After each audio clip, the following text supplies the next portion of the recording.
Que a graça e a paz do Senhor Jesus habitem ricamente os nossos corações. Amém? Eu queria convidar você ao texto sagrado. Carta que Paulo escreveu aos Gálatas. Foi onde terminamos semana passada. Nós vamos começar lendo um texto de Gálatas, no capítulo de número 5, o verso 17. Estamos em uma série de estudos sobre casamento. Semana passada tratamos sobre o tema quando pecadores casam. O que é que eles precisam saber quando diante do altar do casamento? Hoje, pela manhã, vamos tratar do tema quando pecadores lutam. Quais são os conselhos da palavra de Deus para os que lutam no casamento?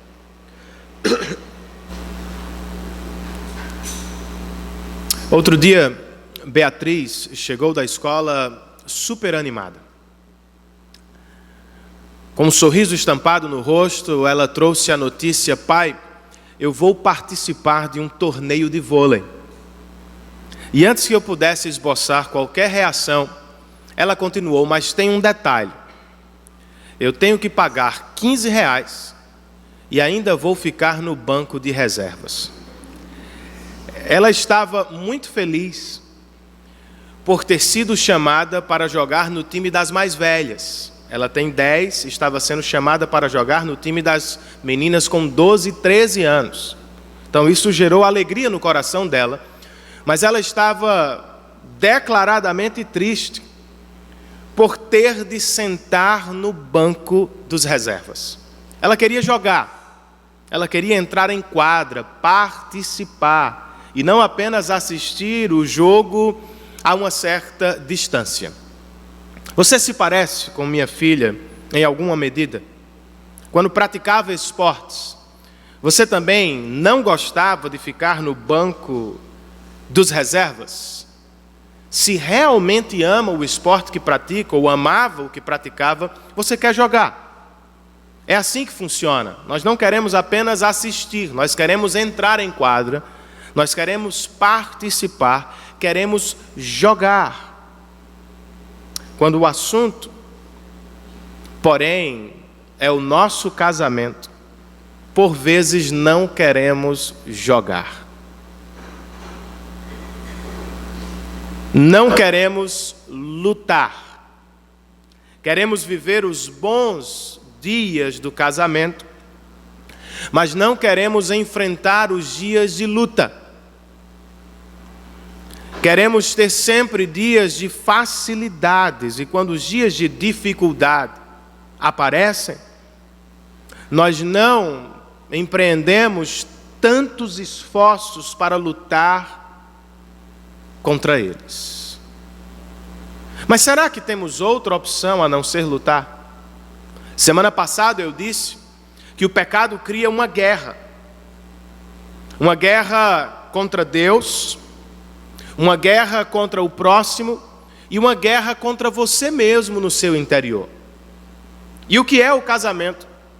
Senão a união de dois pecadores que dentro de si tem um potencial terrível para a guerra. Vez por outra, irmãos, o óleo da depravação estoura, explode, sai do coração e alcança as pessoas que nos cercam. Não queremos, é verdade, mas machucamos as pessoas. Ferimos umas às outras. Por vezes isso se dá no casamento e de repente uma guerra está instaurada. A pergunta é como lutamos pelo bem do nosso casamento. Como resolvemos conflitos à luz da palavra de Deus. Como podemos empreender esforços e energias para a glória de Deus e para o bem dos nossos relacionamentos. É sobre isso que vamos tratar na manhã de hoje. E para começar, eu quero usar o texto de Gálatas como a base, ou o texto base da nossa mensagem. Gálatas, capítulo 5, verso 17. Foi o último verso da mensagem da semana passada. Você encontrou o texto? A palavra de Deus diz assim: pois a carne deseja o que é contrário ao Espírito, e o Espírito o que é contrário à carne. Eles estão em conflito um com o outro, de modo que vocês não fazem o que desejam. Vamos orar? Senhor, esta é a realidade do nosso coração. Há uma guerra no nosso interior. Entre a tua vontade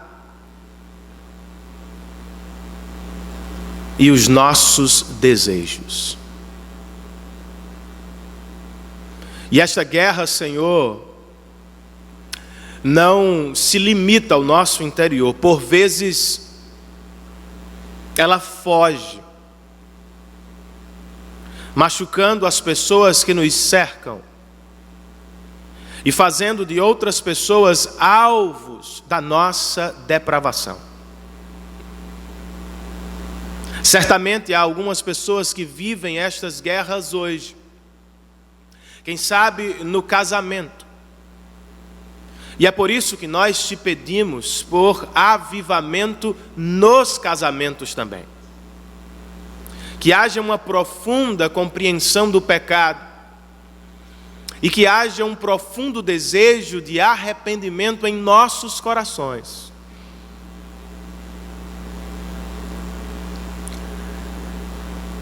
Nós queremos aprender a lutar para a glória do teu nome, Senhor. E como disse o salmista, no Salmo de número 119, a tua palavra é a nossa grande esperança. Ela é o consolo dos nossos corações em dias de luta. Ela é a vida das nossas famílias. Dependemos de ti e oramos ao Senhor para que haja assistência do teu Espírito em nosso meio. Em nome de Cristo e para a glória dele nós oramos. Amém.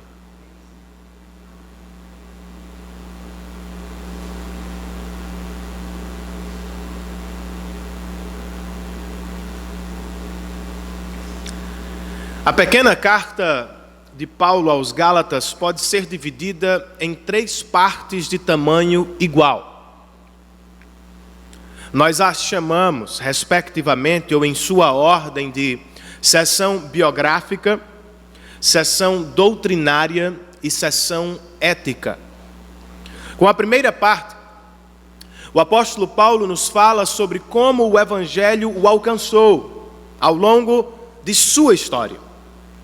Com a segunda, o apóstolo explica o que é o Evangelho.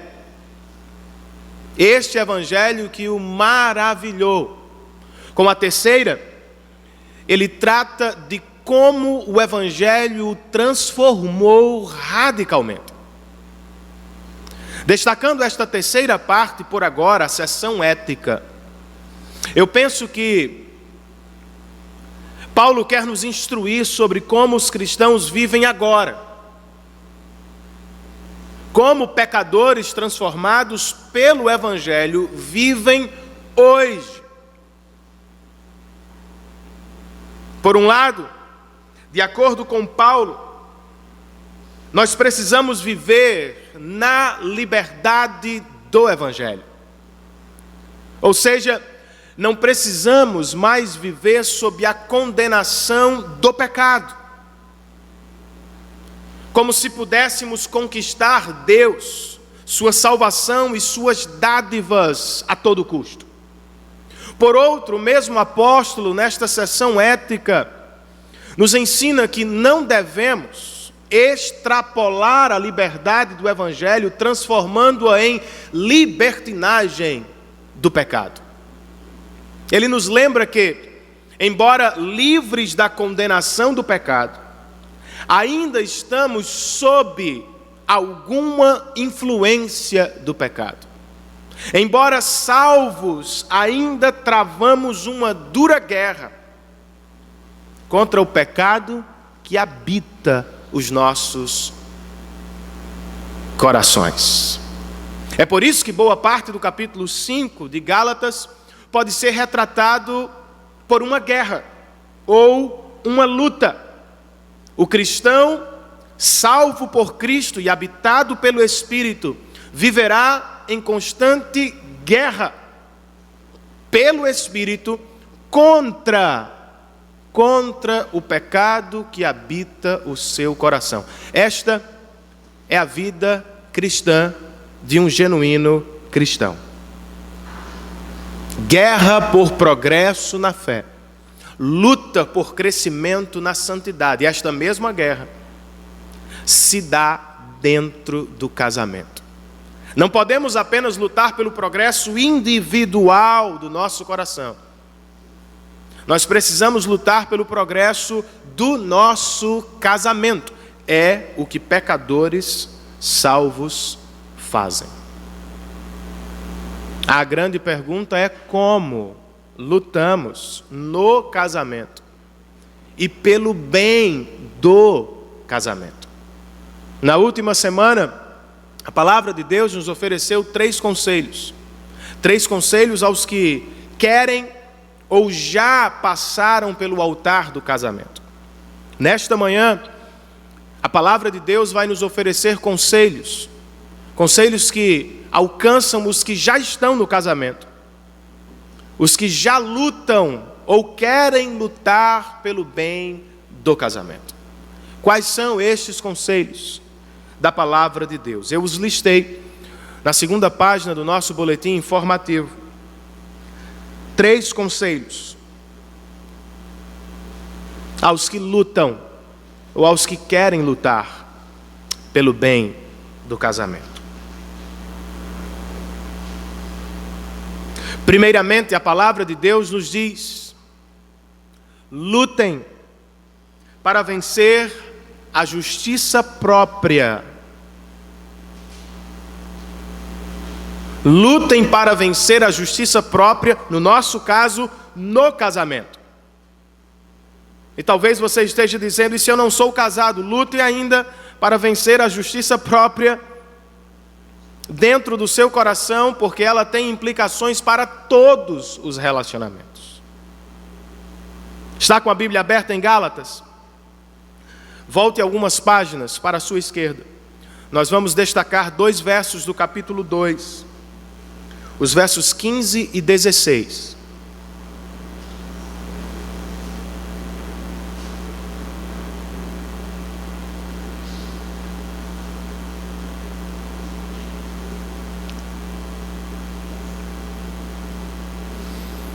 Antes mesmo de ler o texto com vocês, me permitam esclarecer um pouco o seu contexto. Os Gálatas foram alcançados pela pregação do apóstolo Paulo. Depois do Evangelho, eles se encontram salvos, bem-aventurados, felizes diante de Deus, por causa de Cristo Jesus. De repente, surgem novos pregadores de Jerusalém. Eles são judeus e cristãos ao mesmo tempo, e carregam uma mensagem semelhante à de Paulo, não igual à de Paulo.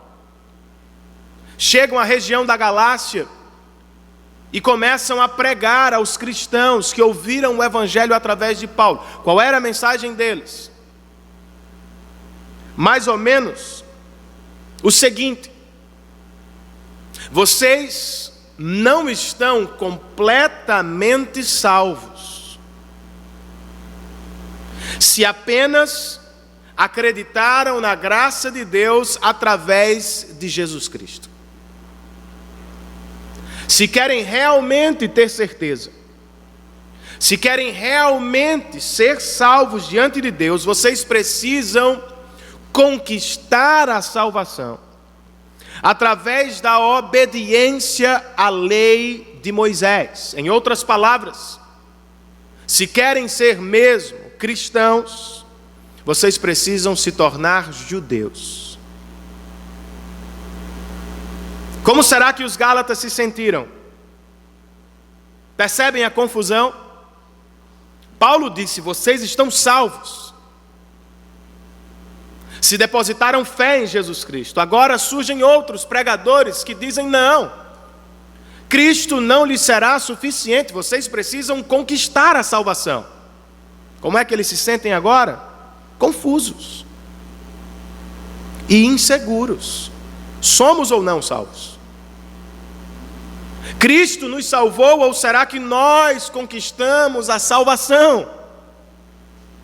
Para piorar a situação, o apóstolo Paulo nos conta aqui que quando Pedro, o apóstolo de Jerusalém, esteve entre os cristãos estrangeiros, não judeus, o mesmo também se revelou confuso.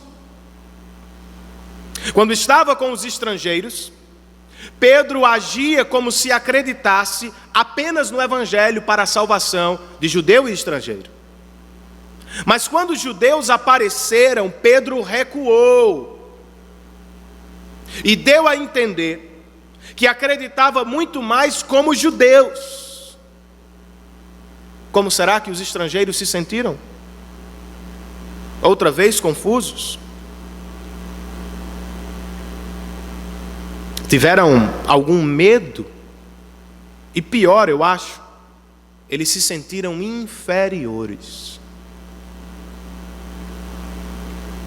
Se sentiram inferiores em relação aos judeus, que diziam: temos a Cristo e temos a lei. Os judeus, por sua vez, se sentiram superiores. É dentro deste contexto que Paulo surge para exortar o apóstolo Pedro, e por tabela os gálatas, por tabela você. Como é que ele o faz? Ele visita o evangelho outra vez e destaca uma doutrina central da graça: a justificação pela fé. Versos 15 e 16 do capítulo 2. Está falando com Pedro. Nós, judeus de nascimento, eu e você, Pedro, e não gentios, estrangeiros, pecadores, sabemos que ninguém é justificado pela prática da lei, ninguém, mas mediante a fé em Jesus Cristo.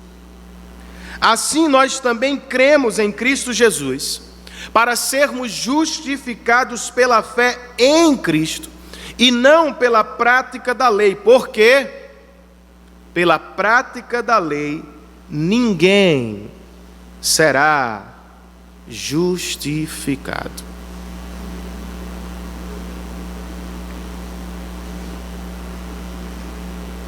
Teologicamente, o apóstolo Paulo está dizendo que judeus e estrangeiros são salvos da mesma maneira. Não são salvos através da obediência à religião judaica. Judeus e estrangeiros são salvos através da fé em Cristo Jesus e sua obra na cruz do Calvário. Praticamente, o que Paulo está dizendo é que ambos são perdidamente pecadores e, portanto, estão sob condenação divina. Judeus e estrangeiros estão na mesma posição diante do Senhor.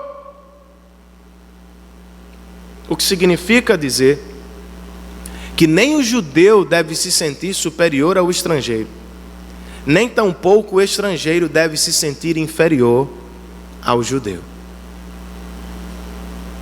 A esta altura você deve estar se perguntando: e daí? O que é que isso tem a ver com o meu casamento, pelo amor de Deus? E eu respondo: tudo. Por quê? Porque a justiça própria, típica dos judeus que perturbaram os gálatas, habita os nossos corações. E quando ela opera, ela promove um senso de moralidade em mim superior ao do meu próximo. Eu começo a olhar de cima para baixo. Me sinto superior aos meus irmãos, inclusive a minha esposa. E é por isso que não consigo tolerar algumas de suas fraquezas, porque eu me sinto melhor.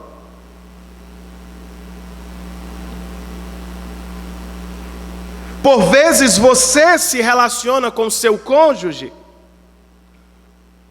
como se não fosse capaz de cometer os pecados que ele ou ela cometeu. Você se sente superior. É por isso que acho que devemos começar a nossa luta por aqui. Por aqui. Pelo nosso coração. Eu e você precisamos declarar guerra contra a justiça própria que habita o nosso coração. Para facilitar, irmãos, esta luta, eu vou usar as sugestões de um pastor chamado C.J. Mahaney, autor de um livro muito bom chamado Humildade, a Verdadeira Grandeza. Para facilitar suas aplicações, ele usa as partes do dia e faz várias sugestões práticas abençoadoras. Por exemplo, para vencer a justiça própria, o pastor Mahaney sugere: comece o dia se lembrando de Deus. O que é isso? Se lembrar de Deus. Comece o dia se aproximando da Bíblia Sagrada. Comece o dia investindo o seu tempo no conhecimento do seu Deus. Não leiamos a Bíblia religiosamente, irmãos, para chegar ao final do ano, a fim de dizer outra vez eu li a Bíblia. Não. Leiamos a Bíblia para conhecer o nosso Deus, o nosso Salvador. Qual é a implicação prática nesta luta contra a justiça própria? À medida que o seu caráter me é revelado, que o seu poder me é manifestado, que a sua glória me é revelada, o meu orgulho próprio é enfraquecido. Quanto mais vejo o tamanho dele, mais vejo o meu tamanho. E quando isso acontece, o orgulho é desafiado e a humildade floresce. O pastor puritano Matthew Henry escreveu no século XVII: o maior e melhor de todos os homens no mundo tem de dizer: pela graça de Deus sou o que sou. Mas Deus diz apenas: eu sou o que sou. E isso é mais do que qualquer outra criatura, homem ou anjo, poderia dizer. Quanto mais o conheço, mais me conheço. E quanto mais o vejo, mais desejo lutar contra este senso de superioridade que habita o meu coração. Outro conselho do pastor Mahaney: comece o dia com o Evangelho de Jesus Cristo. Não há nada mais poderoso para humilhar o nosso coração do que revisitar o Evangelho. O mesmo pastor pensa que o intelectual cristão mais influente do século passado foi um doutor por nome de Carl Henry. E quando se aproximava dos 80, alguém perguntou ao doutor Henry: por que você é tão humilde? Ele não deu muita bola à pergunta, mas ofereceu outra.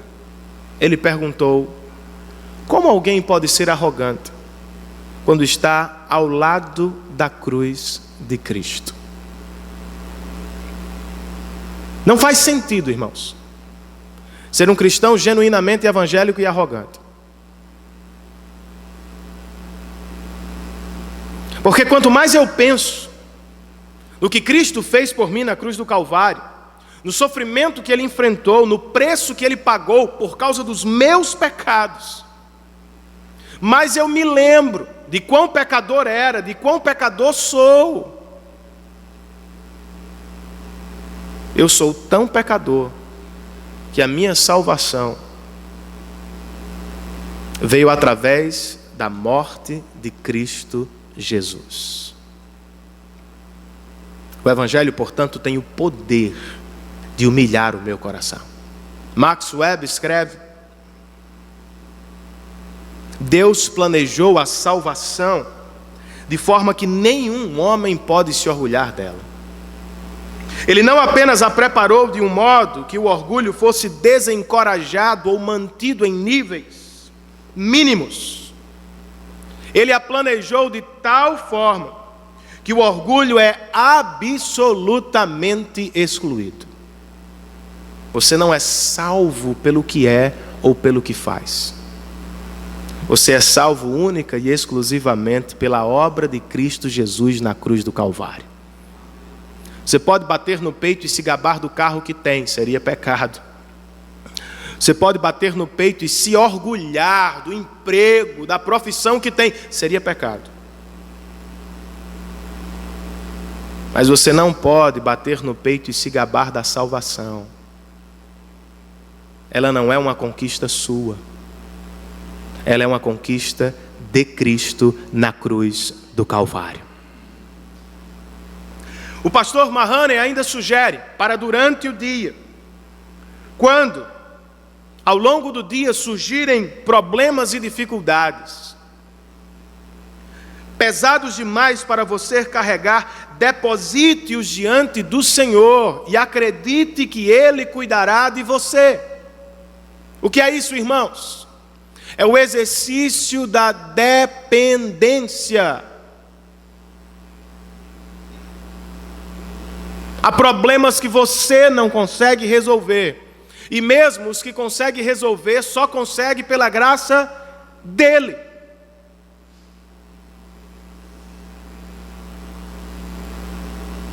Quanto mais me percebo incapaz diante das dificuldades, mais eu preciso correr para a presença dEle, pedir pelo socorro dEle, revelar a minha dependência nele.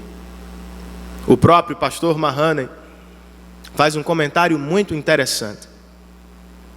Ele diz: onde existem muitas preocupações e ansiedades, há sempre também a presença do orgulho da autoconfiança. O cristão humilde pode até ser responsável por muitos de seus problemas, mas ele é livre de preocupações, ele é tranquilo. Sua vida é caracterizada pela paz e pela alegria, pois é impossível estar preocupado demais quando se confia no Deus Todo-Poderoso. Não é assim, irmãos? Por fim, o pastor Mahoney sugere: quando o dia de trabalho acaba, ao invés de simplesmente ir para casa, aproveite a oportunidade para cultivar a humildade e para lutar contra a justiça própria.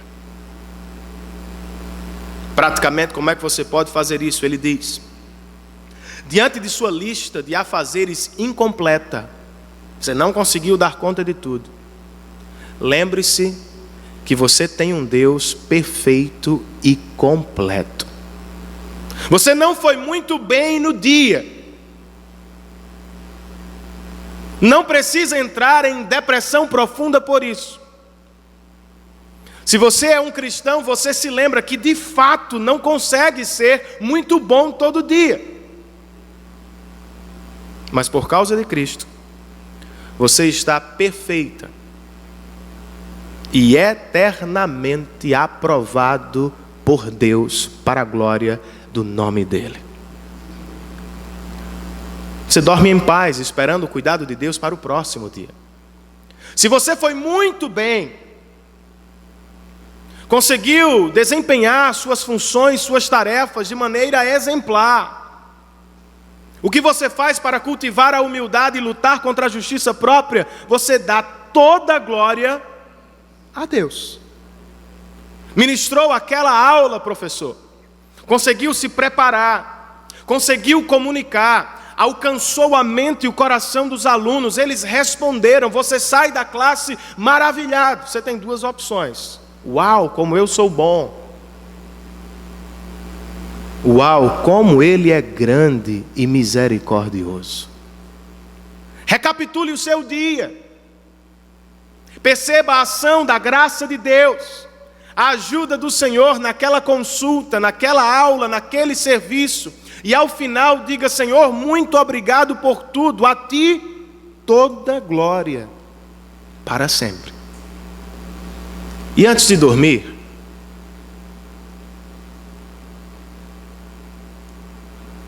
se lembre que dormir é um lembrete da nossa total dependência de Deus. Não apenas durma, se lembre disso. Nós precisamos desesperadamente, precisamos passar boa parte das horas de cada dia, não é de um dia, mas de cada dia, em um estado de total incapacidade ou utilidade. Em comparação com o Senhor, Ele jamais dorme, Ele nunca cansa de trabalhar. Ainda assim, a cada noite Ele renova as nossas forças, Ele restaura o nosso vigor, para que no dia seguinte outra vez tenhamos energias para lutar. Essa comparação deve humilhar o nosso coração e deve render louvores ao Deus maravilhoso que servimos. Renan, e qual é o resultado de se viver uma vida assim? Lutando contra a justiça própria. O profeta Isaías registra as palavras do Senhor, quando escreve: o céu é o meu trono, e a terra o estrado dos meus pés. Que espécie de casa vocês me edificarão? É este o meu lugar definitivo de descanso? Não foram as minhas mãos que fizeram todas essas coisas e por isso vieram a existir? A este eu estimo, diz o Senhor, ao humilde e contrito de espírito, que treme diante da minha palavra. Os judeus estavam absortos em suas obras e história. O Senhor desvia os seus olhos da grandeza exterior para a grandeza interior. Vocês sabem a quem eu estimo? Ao humilde de coração, que treme diante da minha palavra. O apóstolo Pedro escreve em sua primeira carta: sejam todos humildes uns para com os outros, porque Deus se opõe aos orgulhosos, mas concede graça aos humildes. Qual é a bênção de se viver uma vida assim, lutando contra a justiça própria? Deus estima os humildes. Deus concede graça aos humildes, mas se opõe aos orgulhosos. O que você quer ter? Deus por você ou contra você? Primeiro conselho da palavra de Deus hoje aos que lutam no casamento: lutem para vencer a justiça própria. Segundo conselho, irmãos: lutem para oferecer a misericórdia. Está com a Bíblia aberta em Gálatas? Volte algumas páginas comigo para a sua esquerda e encontre o Evangelho de Lucas, ou o Evangelho segundo Lucas, capítulo de número 6.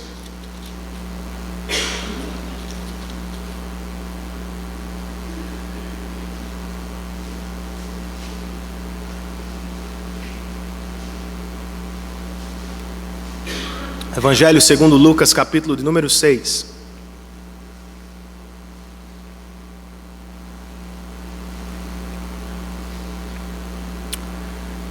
O capítulo 6 de Lucas registra a escolha dos apóstolos e Jesus e seus primeiros ensinamentos aos líderes futuros da igreja.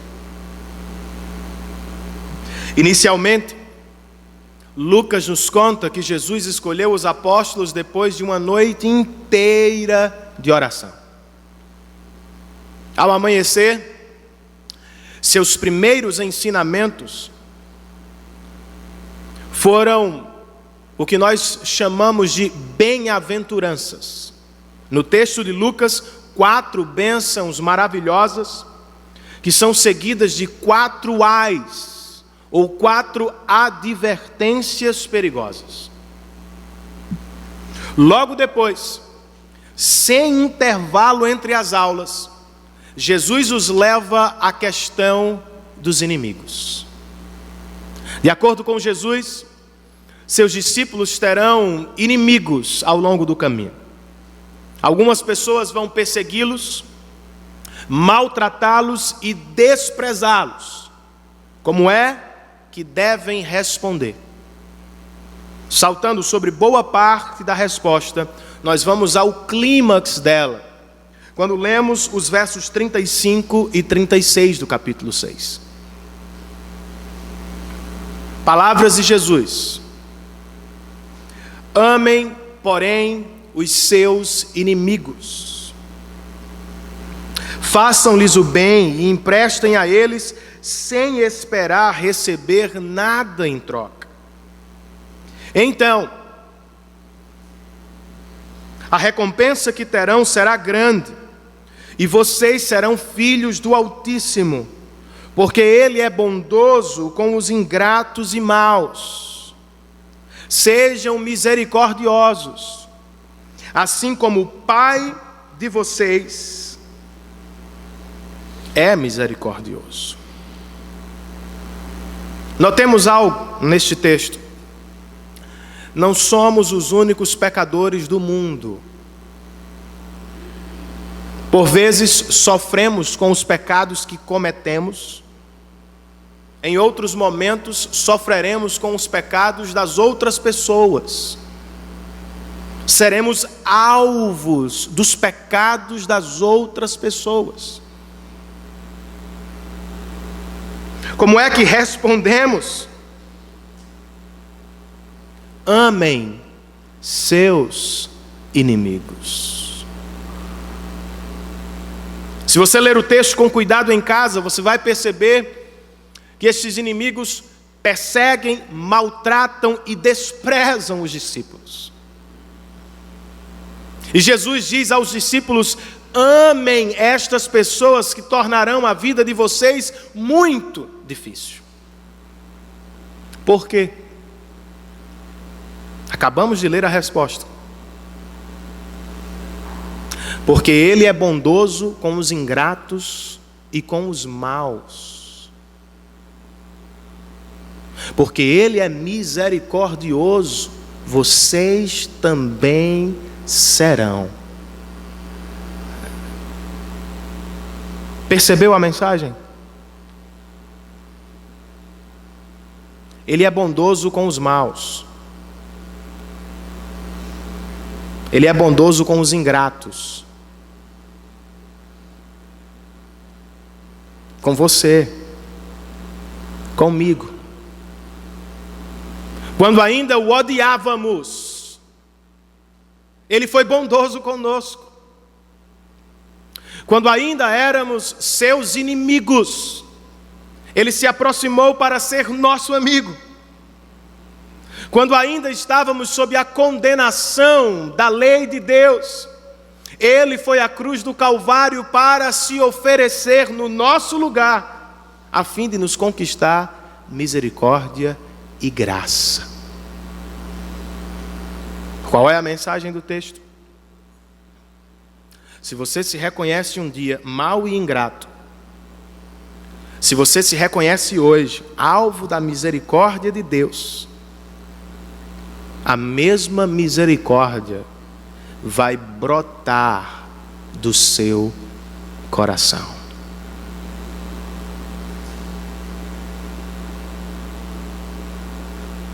E não estamos falando de qualquer pessoa. O texto trata dos nossos inimigos.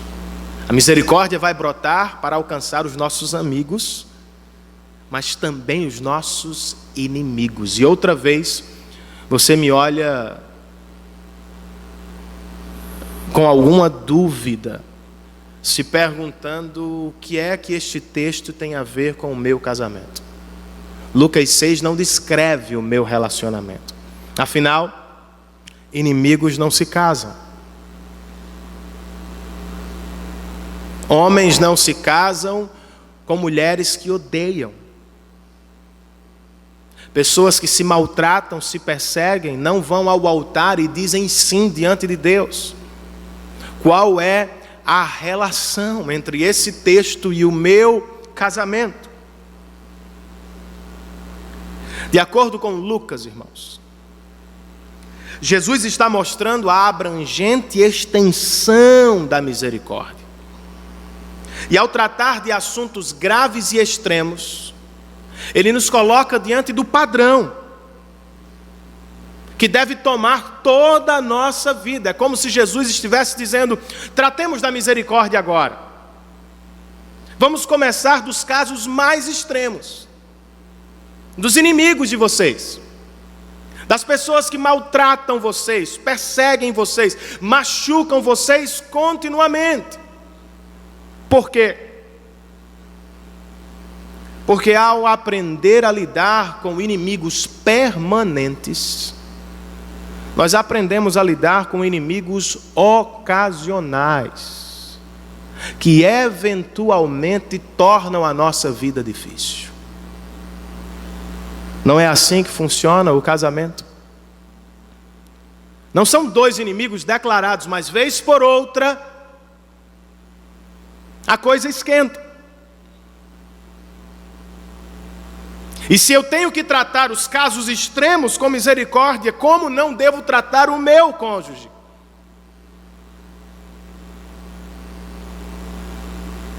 A aplicação óbvia é: devemos oferecer misericórdia a eles também.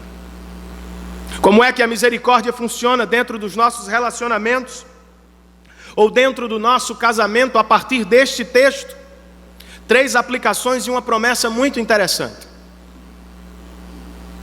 Antes do pecado do seu cônjuge, antes, pratique a misericórdia antecipada.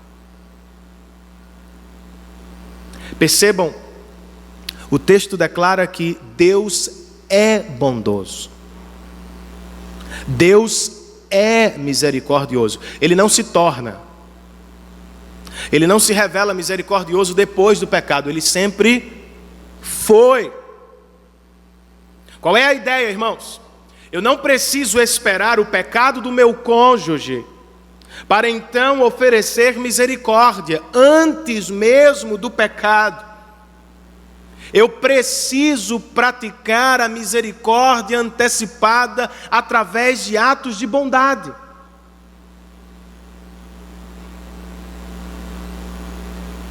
Por quê? Porque a prática fiel, diz o texto, o livro-texto que estamos usando do Dr. David Harvey, a prática fiel da bondade semeia no casamento experiências da graça de Deus. Ele dá alguns exemplos. O café feito para o esposo que trabalha até mais tarde, sem que ele precise pedir. O carro lavado em benefício da mamãe atarefada, sem que ela fale sobre o assunto. As palavras de encorajamento em uma área de fraqueza do nosso cônjuge. Essas são mais do que boas maneiras ou obrigações. São bondades cultivadas na rotina normal do casamento. Como é que a misericórdia funciona, irmãos, dentro dos nossos relacionamentos? Durante o pecado do seu cônjuge, eu falei antes, agora durante. O que é que você faz? Durante o pecado, você oferece misericórdia ao seu cônjuge. O Dr. Paul Tripp, falando sobre relacionamentos, Grace, escreve assim: no ministério pessoal, o pecado de quem você está ajudando se revelará no relacionamento de vocês também. Você está aconselhando alguém e de repente aquele pecado sobre o qual você aconselha toca você. Ele dá alguns exemplos. Se você está ministrando a uma pessoa irada, em dado momento, a ira pode ser direcionada a você. Se você está ajudando alguém com problemas de confiança, provavelmente ela desconfiará de você. Porque o Dr. Paul Tripp escreve: não é possível ficar perto de uma poça de lama sem eventualmente ser molhado por ela.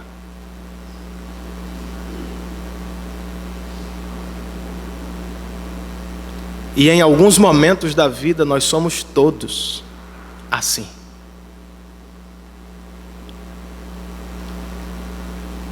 Respinga nos outros,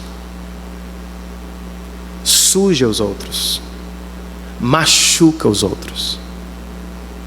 Você foi ou é alvo dos pecados do seu cônjuge? Se sente de alguma forma molhado pelo pecado dele, pelo pecado dela? O que você faz? Você oferece misericórdia. E a fim de demonstrá-la, você precisa se lembrar inicialmente: o seu real inimigo está dentro de você e não fora. Não se precipite no ataque, você também é um pecador. Você precisa se lembrar do conselho de Tiago, quando escreve: sejam todos prontos para ouvir, tardios para falar e tardios para irar-se. Você precisa se lembrar de 1 Coríntios capítulo 13, que descreve a natureza do amor bíblico. Entre outras coisas, ele é paciente, ele é benigno, ele é perseverante, ele sente a lama, ele recebe um pouco de sujeira, mas ele não explode imediatamente. Antes, durante e depois, ele já cometeu, ela já cometeu o pecado que nós fazemos, nós cobrimos os nossos cônjuges com a misericórdia de Deus.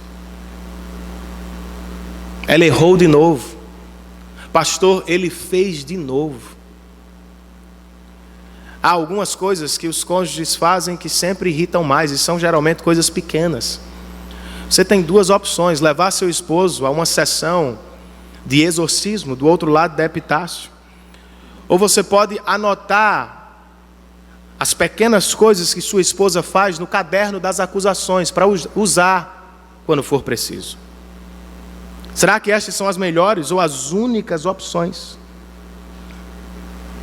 Por que não cobrir sua esposa de misericórdia, meu irmão? Por que não cobrir o seu esposo com misericórdia, minha irmã? A esta expressão de misericórdia nós chamamos de longanimidade. E o Dr. David Harvey explica o termo dentro do casamento assim: longanimidade não significa ignorar o pecado de seu cônjuge. Longanimidade não é fingir que nada aconteceu. Longanimidade é decidir amar e perdoar aquele que muitas vezes errará contra você. Longanimidade é seguir cobrindo os pecados de seu cônjuge como Jesus cobriu os seus. Longanimidade é esticar a misericórdia para amar seu cônjuge apesar de seus pecados, exatamente como Cristo fez por você. Não foi isso que ele fez? Ele não ignorou seu pecado. Ele não fingiu que você não errou. Ele encarou seu pecado. De tal maneira que foi à cruz do Calvário, se vestiu com ele, para lhe estender misericórdia e graça. Qual é a promessa, irmãos, da misericórdia? Qual é a promessa para os que querem lutar para oferecer misericórdia? O texto nos oferece uma promessa, não é uma promessa de resultado pragmático, é uma promessa de recompensa. Jesus nos diz no verso número 35, então, parte B, a recompensa que terão será grande, e vocês serão filhos do Altíssimo. Você quer dizer um glória a Deus por isso?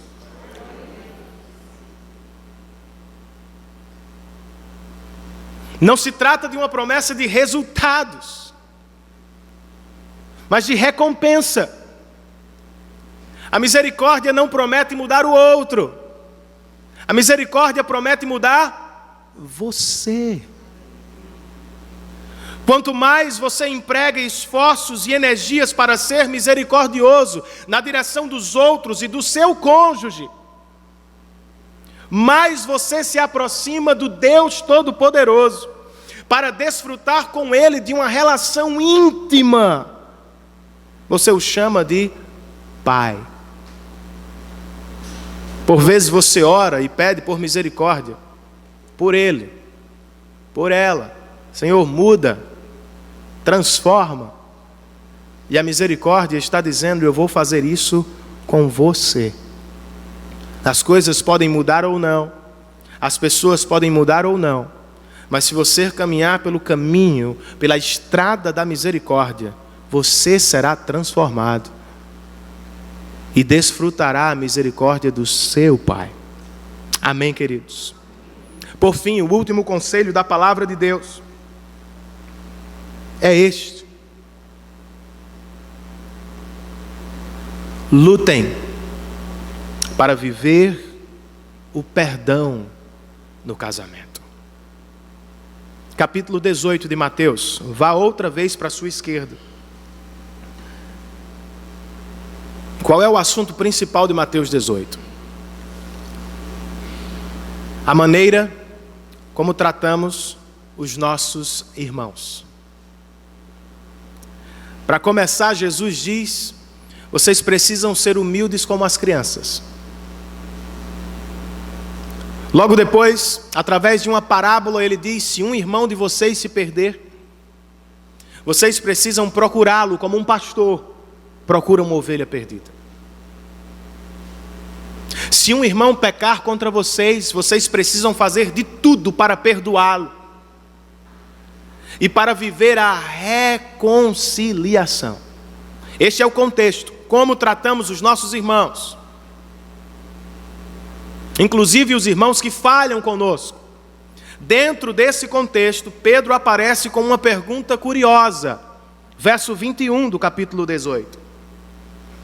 Senhor, quantas vezes deverei perdoar ao meu irmão quando ele pecar contra mim? E ele mesmo propõe o número 7 vezes. O que é que Pedro quer, irmãos? Um trato. Até quando eu devo ser misericordioso com ele, Senhor? Quando é que eu posso fazê-lo pagar pelo que ele fez contra mim? Jesus oferece sua resposta no verso 22. Eu lhe digo, não até 7, mas 70 vezes 7. Não se trata de um exercício de matemática, irmãos. Eu teria dificuldade. Trata-se de um exercício do Evangelho. Pedro não precisa de uma calculadora. Pedro precisa de um novo entendimento, de um novo coração. Para ajudar Pedro, Jesus conta uma história sobre certo rei muito rico, que foi procurado por um servo que lhe devia uma alta quantia. Na linguagem bíblica, 10.000 talentos, transformando, não perfeitamente, poderíamos pensar em 10.000 euros. O servo foi ao rei, implorou pelo perdão, disse que não tinha como pagar, e o que o rei fez? O rei o perdoou. Verso de número 27, Jesus diz que o Senhor daquele servo teve compaixão dele, cancelou a dívida e o deixou ir. O rei poderia ter feito dele e de seus familiares seus novos escravos, mas resolveu liberá-lo, perdoar a sua dívida. Este mesmo servo sai da presença do rei feliz da vida e se encontra com um servo da sua casa, que lhe devia uma quantia muito inferior, na linguagem bíblica 100 denários, 100 reais em comparação aos 10.000 euros. E o que é que ele faz com o seu conservo? Ele o joga na prisão e não oferece o perdão. O rei fica sabendo, irmãos, e chama o servo para uma conversa, verso de número 32. Servo mau, cancelei toda a sua dívida porque você me implorou. Você não devia ter tido misericórdia do seu conservo como eu tive de você. Irado, seu senhor entregou aos torturadores até que pagasse tudo o que devia. E para evitar qualquer problema de interpretação, o próprio Jesus oferece o grande ensino da parábola. Verso 35. Assim também lhes fará meu Pai Celestial, se cada um de vocês não perdoar de coração a seu irmão. Jesus não estava apenas vendo Pedro, ele estava esquadrinhando os nossos corações. Não estava ensinando apenas os discípulos lá, ele está ensinando aqui. Não falava apenas de dinheiro, irmãos. Ele falava de casamento também, de amizade também, de relacionamento também. Outra vez precisamos perguntar qual é a relação, qual é a aplicação que podemos fazer a partir desta parábola. Percebam, em nenhum momento Jesus especificou os irmãos. Ele não disse perdoem apenas os irmãos da IPBE, os da Batista não. Ele não disse isso. Em nenhum momento ele disse este perdão deve ser oferecido apenas aos amigos irmãos e não aos cônjuges irmãos. E isto me leva a crer, irmãos, que esta mensagem, este ensino se aplica a todos os relacionamentos que temos. O que obviamente inclui o nosso casamento. A ordem expressa é: devemos perdoar os nossos irmãos. Devemos perdoar os nossos cônjuges. Para ajudar, eu quero que você pense comigo, ou atravesse comigo 3 caminhos. Como é que podemos perdoar os nossos cônjuges, que certamente podem nos machucar, podem nos decepcionar? Primeiramente, para perdoar os nossos cônjuges de verdade, nós precisamos relembrar o custo do perdão que recebemos de Deus. Não tem nenhum santinho aqui, não.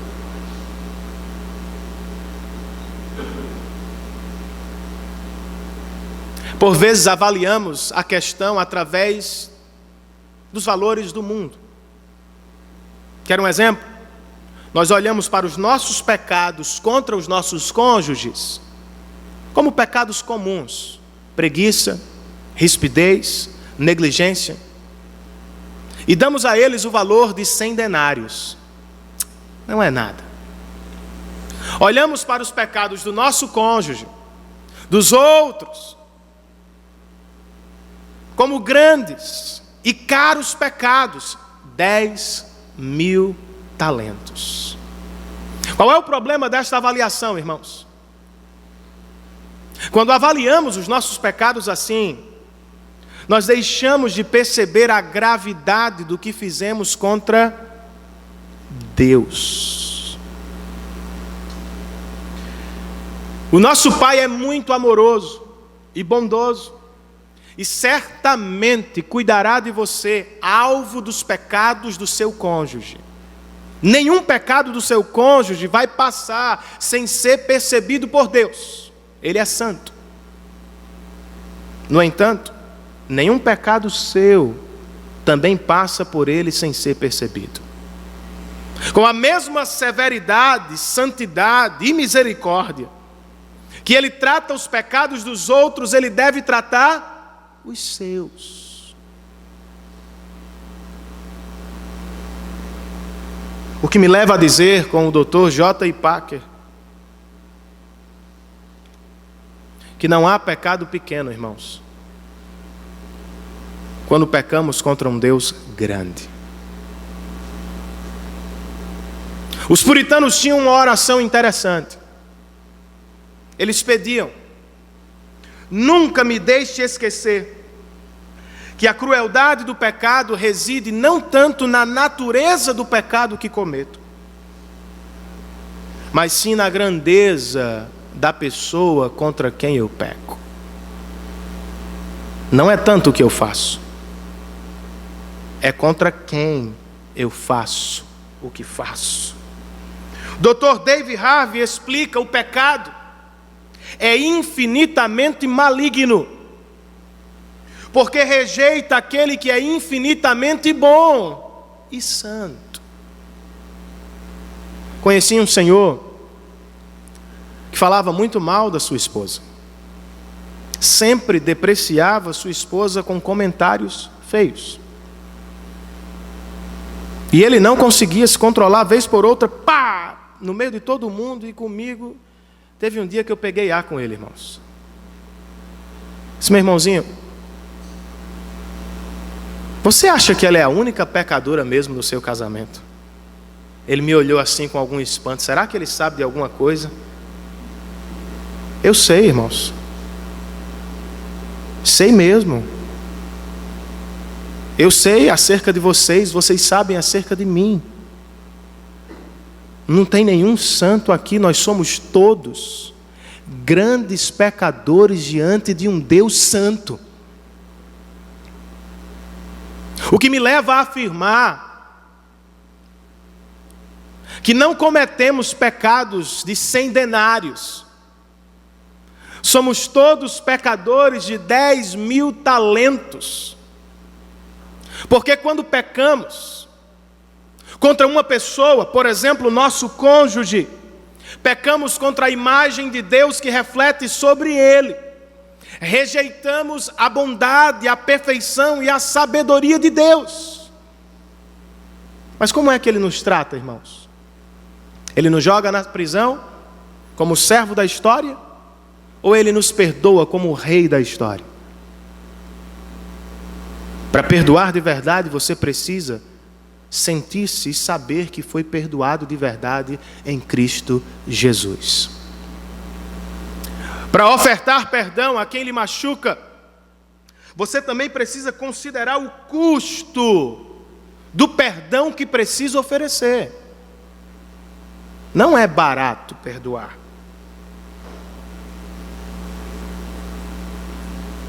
Digamos que você está diante de uma situação que gostaria que não existisse, mas ela existe. Você tem duas opções: perdoar ou não. Seu cônjuge, por exemplo. E o perdão parece caro demais para alcançar. Como é que você o busca? Dr. David Harvey diz que a dinâmica do perdão passa por um cano de 3 válvulas. A primeira está sob o controle de quem peca. Chama-se arrependimento e confissão. Quem pecou precisa se humilhar e procurar o arrependimento e o perdão. As outras 2 válvulas estão sob o comando de quem foi ofendido. A segunda chama-se misericórdia. Eu preciso abrir esta válvula para livrar o pecador da punição. Eu preciso derramar sobre ele misericórdia a fim de livrá-lo da condenação. Para fazer isso, eu não posso ser como o servo do texto: pague-me o que deve. Eu preciso ser como o rei do texto: por misericórdia e compaixão eu vou deixá-lo ir sem custo. A terceira válvula é a mais difícil. Eu preciso de uma disposição interna, de uma força interna, para aceitar o custo do perdão. Ele pecou contra você e o machucou profundamente. Você tem 2 opções: irar-se e derramar sobre ele seu furor, ou matar a sua ira no seu coração e acabar com a coisa. Libertá-lo da dívida e não cobrar pelo que fez, ou esmagá-la até que ela pague o último centavo que deve. Ah, Renan, por que eu devo fazer isso? Mesmo não querendo, mesmo não podendo, mesmo ouvindo isto ou aquilo dos outros? Simples. Foi isto o que Jesus fez por você na cruz do Calvário. O grande ensino do texto é: pecadores perdoados perdoam pecadores à sua volta. Quem desfruta do perdão, dá perdão. Mas ele é custoso. Diz um autor por nome de Ken Sand: perdoar pode ser uma atividade custosa. Quando você cancela um débito, ele não desaparece simplesmente. Em vez disso, você absorve a dívida que outra pessoa devia pagar. Semelhantemente, o perdão requer que você aceite certos efeitos dos pecados de outra pessoa. E assim você livra o ofensor de estar sujeito à punição. Foi isso o que Jesus fez precisamente por nós na cruz do Calvário. Por fim, se queremos viver o perdão de Deus no nosso casamento, nós precisamos buscar a unidade do perdão. Qual é o resultado que buscamos quando falamos de perdão? O que é que Jesus espera em nossos corações quando Ele diz que devemos perdoar? Ele explica, ou Ele oferece a resposta em um verso muito mal usado. O verso 20 do nosso texto. Vocês conhecem, já usaram ou ouviram muitas vezes na abertura de cultos públicos. Jesus disse: Pois onde se reunirem 2 ou 3 em meu nome, ali eu estou no meio deles. Retiramos o texto do seu contexto e o usamos para reuniões de cultos públicos. Mas será que Jesus não se revela no seu quarto quando você está em algum culto particular? Onde é que esse texto está, irmãos? Esta fala de Jesus está entremeada. Ela vem logo depois do ensino sobre procurar a reconciliação com seu irmão e antes da parábola que vai ensinar sobre perdão. Ela não está falando de reuniões públicas de adoração. Ela está falando sobre reconciliação de pecadores. A suposição implícita aqui é o seguinte: onde estiverem 2 ou 3, há sempre a possibilidade de conflito. Mas quando Jesus está no meio deles, há sempre a opção da reconciliação.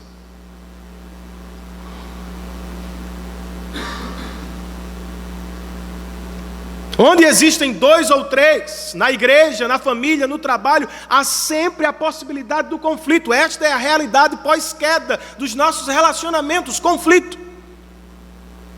Mas segundo esse texto, quando Jesus está no meio deles, há sempre a possibilidade do perdão. Mas a verdade é que por vezes o nosso perdão está sempre no meio termo, insípido. Nem derramamos o furor sobre quem nos ofende, nem derramamos o perdão genuíno sobre quem nos ofende. Preferimos o meio termo. Vou fingir que não aconteceu. Eu perdoo, mas se você fizer de novo, está tudo bem entre nós. Basta uma nova discussão e nós voltamos aos mesmos pecados e os jogamos no rosto dos nossos irmãos. O propósito do perdão não é o bem-estar do seu coração. Consequência do perdão. O propósito do perdão é a unidade do povo de Deus, para a glória do nome de Deus. E o seu casamento, o meu casamento também são povo de Deus. E nele eu também preciso lutar para ofertar o perdão ao coração do meu cônjuge. A promessa eu tenho. Se ele estiver no nosso meio, haverá perdão para a glória de Deus.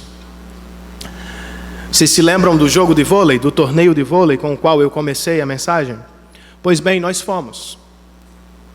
E Beatriz ficou muito feliz e surpresa, porque ao chegar descobriu que o time estava incompleto. Ela, portanto, podia jogar. Era o que ela mais queria fazer, jogar. Só que deu errado as linhas. De repente o jogo ficou mais difícil do que ela esperava.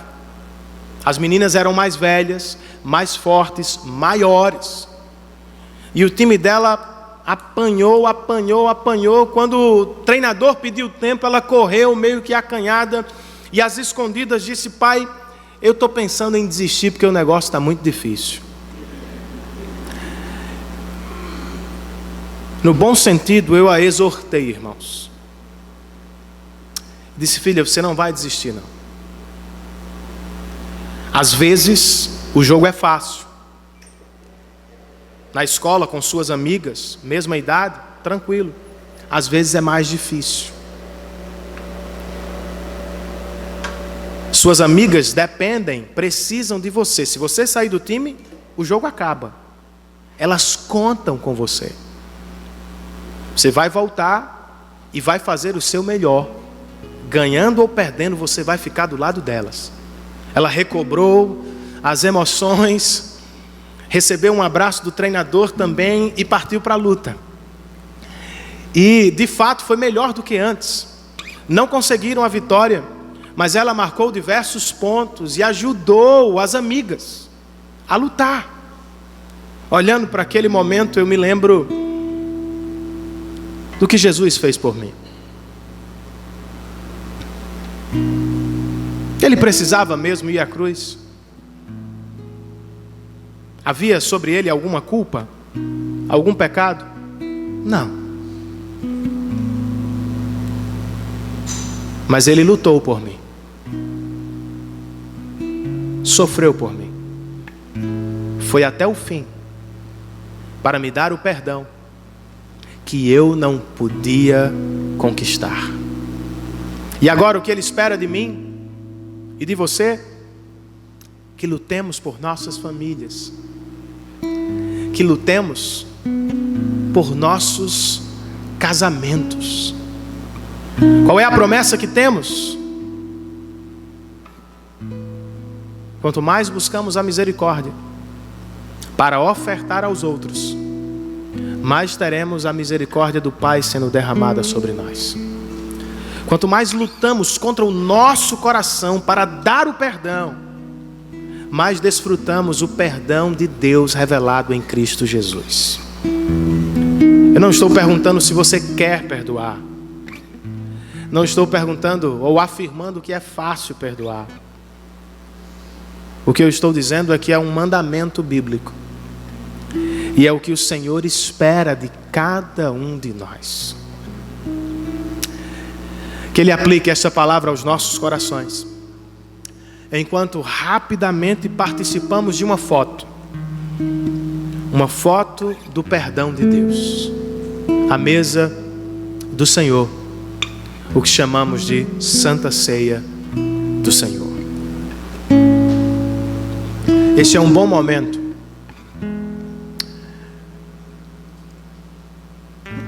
para fazermos orações de confissão, orações de gratidão. Tome algum tempo agora para falar com Deus.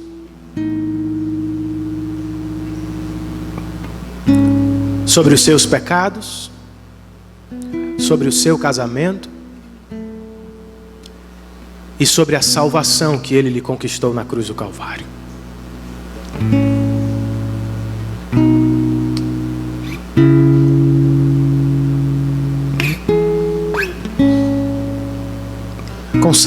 Consagre outra vez sua vida diante do altar do Senhor.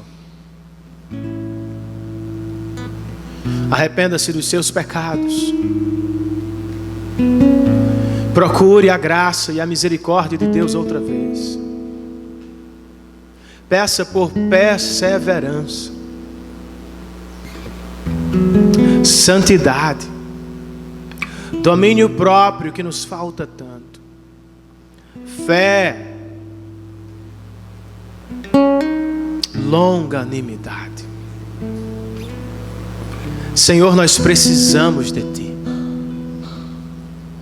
porque de acordo com a Tua palavra há uma guerra dentro de cada um de nós.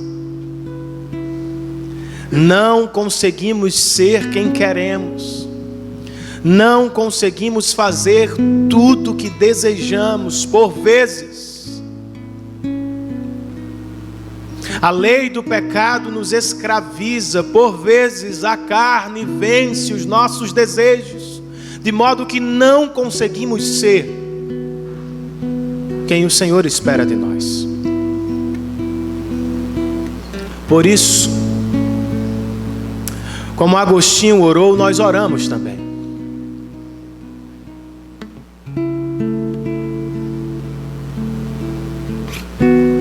Nos dá, Senhor, o que Tu queres.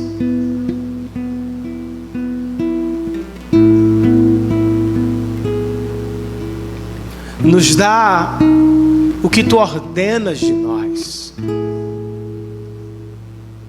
Não há poder em nós mesmos. Por isso nós clamamos a Deus através do precioso nome de Cristo Jesus. Exorta o nosso coração, Senhor, transforma o nosso coração e nos dá o que Tu queres na nossa família, no nosso trabalho, na nossa igreja. Promova em nós ações que glorificam o Teu nome. Que haja um profundo senso de pecado em nossos corações. Que não apenas olhemos para os pecados dos outros, mas que olhemos principalmente para os nossos pecados e que por eles nós nos arrependamos diante de Ti. E que o Teu Espírito Santo promova não apenas arrependimento, mas transformação.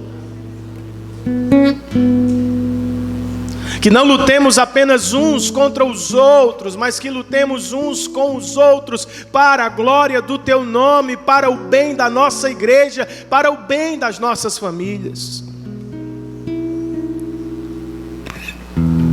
À luz do Teu santo Evangelho, ilustrado nesta mesa,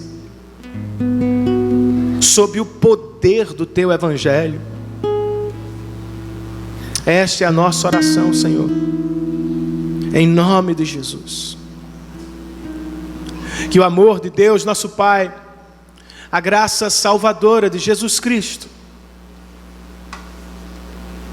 a comunhão, o poder e a presença do Santo Espírito de Deus estejam sobre todos nós.